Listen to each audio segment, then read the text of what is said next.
आज हमारे साथ पेशेंट बांग्लादेश से आए हैं और इनको लेफ़्ट फुट में एक फुट ड्रॉप डिफ़ॉर्मिटी है। आप लोग इनको चलने का तरीका अगर देखेंगे बहुत ध्यान से तो इनका अपना लेफ़्ट फुट ऊपर की तरफ उठा नहीं पा रहे हैं। Left foot is a foot drop deformity. ये अपना डॉर्सीफ्लेक्शन पावर बिल्कुल लूज़ कर चुके हैं और ये पिछले 1-2 साल से इस तरीके से चल रहे हैं। तो हम लोग इनको ऑपरेशन थिएटर में ले गए थे और इनका हमने ऑपरेटिव प्रोसीजर करा और हमने देखा कि इनके इनवर्ड मूवमेंट्स काफ़ी स्ट्रॉन्ग थे। तो हमने इनवर्ड मूवमेंट्स जब अगर स्ट्रॉन्ग होते हैं किसी भी पेशेंट के तो हम लोग इनमें टेंडन ट्रांसफ़र सर्जरीज़ करते हैं।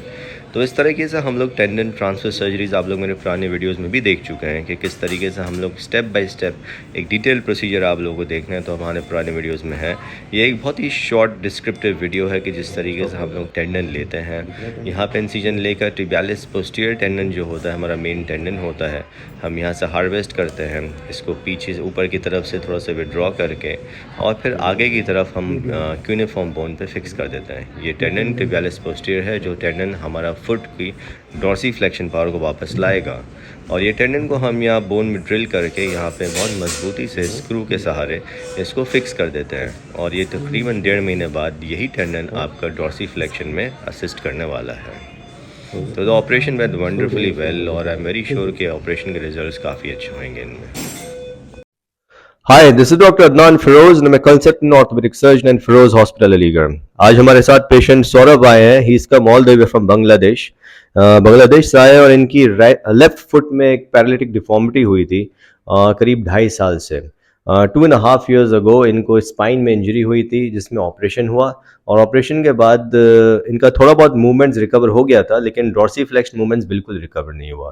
तो ये काफ़ी परेशान है 2.5 साल से। एक बार सौरभ से पूछते हैं किस तरह से ये शुरू हुआ और क्या परेशानियां इनको फेस करनी पड़ी। सौरभ, ये शुरू कैसे हुआ और क्या क्या डिफिकल्टीज तुमने फेस की? बाइक एक्सीडेंट से हुआ था। अब इसके बाद ऑपरेशन हुआ स्पाइन पे। तो ये कितना टाइम, कौन सा ईयर था? ये था 2022 22। फरवरी 13 फरवरी। अच्छा, ठीक है। ऑपरेशन हुआ था 18 फरवरी। उसके बाद से ही फुट ड्रॉप हो गया था। डाउनर मूवमेंट नहीं था, फिर से डाउनर मूवमेंट 6 मंथ के बाद आगे चला आया, बट अपर वाला मूवमेंट नहीं आया था। उसके बाद तो वहाँ दिखाया तुमने कितने लोगों को? वहाँ पर मैंने बहुत सारे डॉक्टर दिखाया बट उतना अच्छा रिजल्ट नहीं दिखता था उस डॉक्टर का पेशेंट से। बट आपका यूट्यूब पे रिव्यू देखा, आपका ऑपरेशन देखा, कैसे कैसे रिव्यू है, सब देखने के बाद हम फिर से चेन्नई भी दिखाया था, अपोलो पे, कावेरी पे। सबका रिजल्ट इतना अच्छा नहीं होता, इसलिए मैं आपके साथ बात करा। यहाँ पे कोई प्रॉब्लम सौरभ? यहाँ आराम से ऑपरेशन सब कुछ ठीक था, सब कुछ ठीक था, आराम से हो गया। ऑपरेशन के बाद कोई डिफिकल्टीज फेस नो, थोड़ा पेन था, पेन होता है, उसके बाद वो भी खत्म हो गया 1 दिन के बाद। तो एक प्रॉब्लम होती है सौरभ, बहुत से क्वेरीज आती है बांग्लादेश के तरफ से कि उनको यहाँ कैसे आना है। बहुत से मेरे पास मैसेजेस आते हैं, तो उनके लिए एक मैसेज किस तरह से आसानी होती है वहाँ से आने की? मेडिकल वीज़ा कैसे मिला तुमको? एक बार मैसेज मेडिकल वीज़ा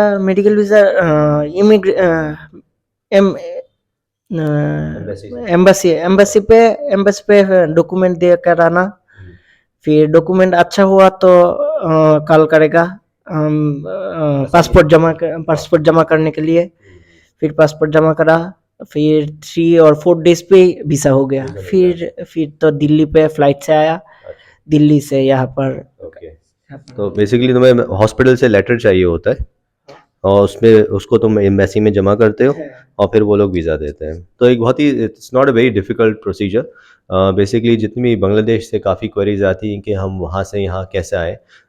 मैं समझ सकता हूँ काफ़ी दूर एक डिस्टेंस है, एक ट्रैवलिंग डिस्टेंस काफ़ी दूर होता है, लेकिन इसको आसान बनाने के लिए हम लोग पूरी कोशिश करते हैं कि आप जैसे पेशेंट जो बहुत दूर से आ रहे हैं उसको हम एक आसान ट्रीटमेंट दे सकें, बहुत ज़्यादा इन्वेस्टिगेशंस में टाइम वेस्ट नहीं हो और एक सीधे एक ट्रीटमेंट जो होता है, एक सर्जिकल ट्रीटमेंट है, आप लोग 2 दिन में या 3 दिन में बिल्कुल फ्री हो जाएंगे हॉस्पिटल से।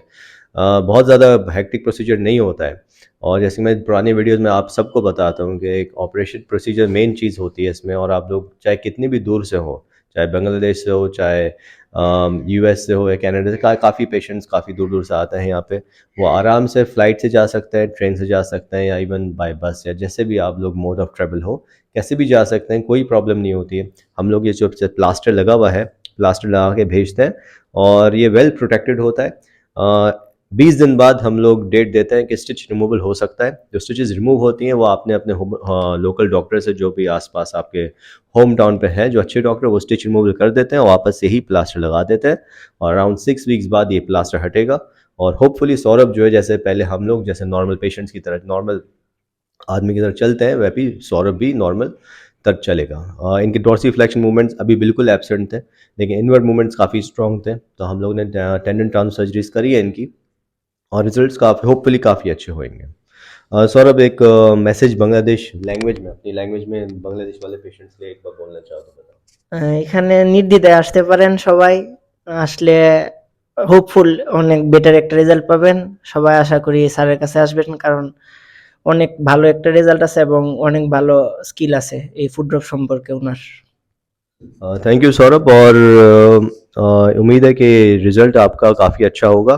अराउंड 6 वीक्स बाद हम इनका प्लास्टर हटाएंगे और इनसे वीडियो मंगवाएंगे वहाँ से किस तरह से मूवमेंट्स होंगे। ये जितने भी पेशेंट्स आप लोग ऑपरेट करके जा रहे हैं, आप लोग को कोई प्रॉब्लम नहीं होनी चाहिए कम्युनिकेशन में। हम लोग स्टेप टू स्टेप गाइड करते रहते हैं किस तरह से कब क्या करना होता है, स्टिच रिमूवल कब करना होगा, प्लास्टर रिमूवल कब करना, प्लास्टर रिमूव करने के बाद क्या क्या मूवमेंट्स आपको करने पड़ेंगे। ये जितने भी वीडियोस हम पोस्ट करते हैं, उम्मीद है ये आपके लिए काफ़ी हेल्पफुल हो। And thank you for watching all my videos. Thank you.